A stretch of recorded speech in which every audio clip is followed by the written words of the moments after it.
ব্যাপকে জবাব দেব ব্যালটে জবাব দিব ব্যালটে ভয় বন্ধ করা যাবে না বন্ধ করা যাবে না। দুর্নীতি দিয়ে কার্যক্রম ভাইকে শহীদ করা হয়েছে যারা এই ককটেল বিক্রম করেছেন এবং যারা প্রশাসনে আছেন তাদেরকে অতি সত্বর গ্রেফতার করে দৃষ্টান্তমূলক শাস্তি দাবি করছি।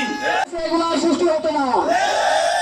আমরা দেখেছি আমাদের প্রস্তুত হয়েছে আগামী দিনের ব্যালট বিপ্লবের মাধ্যমে সমস্ত সন্ত্রাসী কার্যক্রমের জবাব দেওয়া হবে। অনুমতি নিয়ে আজকে আমরা সমবেত হয়েছি।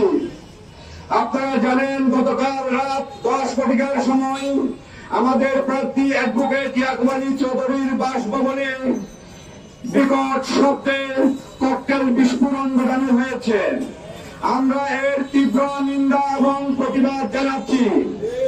নির্বাচন পূর্ববর্তী সময়ে এই ধরনের ককটেল বিস্ফোরণের মাধ্যমে একটি মেসেজ তারা দিতে চাই, আগামী নির্বাচনের সুস্থ শান্তিপূর্ণ পরিবেশ, জনগণের ভোটাধিকারকে তারা ভয় পায়। তারা সন্ত্রাসের মাধ্যমে তারা পিছনের দরজা দিয়ে ক্ষমতায় যাওয়ার জন্য জনমনে সন্ত্রাস এবং আতঙ্ক সৃষ্টি করতে চায়।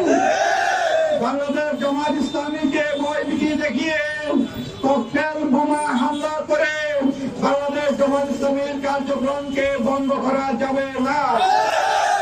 প্রিয় উপস্থিতি, আগামী নির্বাচনে খাগড়াছড়ির জনগণ বাংলাদেশ জামাত ইসলামী তথা অ্যাডভোকেট ইয়াকুব আলী চৌধুরীকে ব্যালটের মাধ্যমে জয়যুক্ত করে শেষ হাসি হাসবে। বাংলাদেশ জামাত ইসলামের প্রার্থী যখন ঘোষণা হয়েছে অ্যাডভোকেট ইয়াকুব আলী চৌধুরী, অনেকেই অ্যাডভোকেট ইয়াকুব আলী চৌধুরীর প্রার্থী ঘোষণার পর মরিয়া হয়ে উঠেছে। আমরা দেখতে পেয়েছি অনেকগুলো রাজনৈতিক দল নির্বাচনী যে বিধিমালা আছে এই বিধিমালাকে ভঙ্গ করে নির্বাচনী প্রচারণা শুরুর টালবাহানা করছে। আওয়ামী ফেসিবাদ পরবর্তী খাগড়াছড়িতে আওয়ামী লীগের যত নেতৃবৃন্দ আছেন, কর্মীরা আছেন, সমর্থকরা আছে, তাদেরকে এখান থেকে যারা বিতাড়িত হয়েছে ফ্যাসিস্ট, এরপরে যারা নিরীহ রয়ে গেছেন তাদেরকে মামলার বাণিজ্য করে তাদেরকে মামলা দিয়ে তাদেরকে এই সম্পূর্ণ সময়টা মামলা বাণিজ্য করা হয়েছে। এখন মামলা বাণিজ্য যখন শেষ হয়ে গেছে, সামনে আসছে নির্বাচনে তাদের ভোট লাগবে। এই যাদেরকে মামলা বাণিজ্য করে এই আওয়ামী লীগের অনেক সমর্থক কর্মী যাদেরকে এখান থেকে বিতাড়িত করেছে তাদেরকে আবার ফুলের মালা দিয়ে আমরা বরণ করতে দেখছি। আমরা প্রশাসনকে বারবার জানিয়েছি, কিন্তু আমরা প্রশাসনের কার্যকরী ভূমিকা এখানে লক্ষ্য করি নাই। তফসিল ঘোষণার পর থেকে এক এক করে অনেকগুলো বিধি ভঙ্গ করা হয়েছে। আমরা সবকিছু প্রশাসনের কাছে আমরা পৌঁছিয়েছি, কিন্তু প্রশাসন কার্যকরী কোনো ভূমিকা নেয় নাই। আমরা এই সময়টাতে আমরা আমাদের প্রচার কার্যক্রম বন্ধ রেখেছি। এর কারণে এটা মনে করার কোনো কারণ নেই যে খাগড়াছড়ির জনতা, খাগড়াছড়ির ছাত্র জনতা বাংলাদেশ জামাত ইসলামীকে ভুলে গিয়েছে। খাগড়াছড়ির ছাত্র জনতার 22 তারিখের পরে আমরা যেভাবে নিয়মতান্ত্রিক ভাবে নির্বাচনী প্রচার শুরু হবে, আমরা নির্বাচনী প্রচার শুরু করব।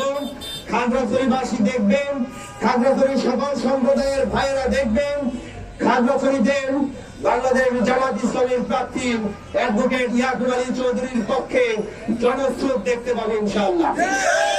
আমরা অতি বিলম্বে জামাত ইসলামের যে প্রার্থী ওনার বাসায় উনি যেখানে থাকেন এখানে যে ককটেল বিস্ফোরণ করার যে দুঃসাহস করেছেন তাদেরকে শীঘ্রই আইনের আওতায় এনে তাদেরকে বিচারের মুখোমুখি করতে হবে। অন্যথায় খাগড়াছড়িতে যে কোনো পরিস্থিতি, অনাকাঙ্ক্ষিত পরিস্থিতি তৈরির জন্য পরিস্থিতির জন্য তাদেরকে দায় নিতে হবে। তাহলে আমাদেরকে বলবো যে আমাদের প্রার্থীর বাড়িতে ককটেল বিস্ফোরণ করেন, আমাদের যে 11 দলীয় জোট সারা বাংলাদেশে আছে, 11 দলীয় জোটের মধ্যে ভাঙন সৃষ্টির মাধ্যমে খাগড়াছড়িতে একটি রাজনৈতিক দল তাদের রাজনৈতিক উদ্দেশ্য হাসিলের চেষ্টা করছে।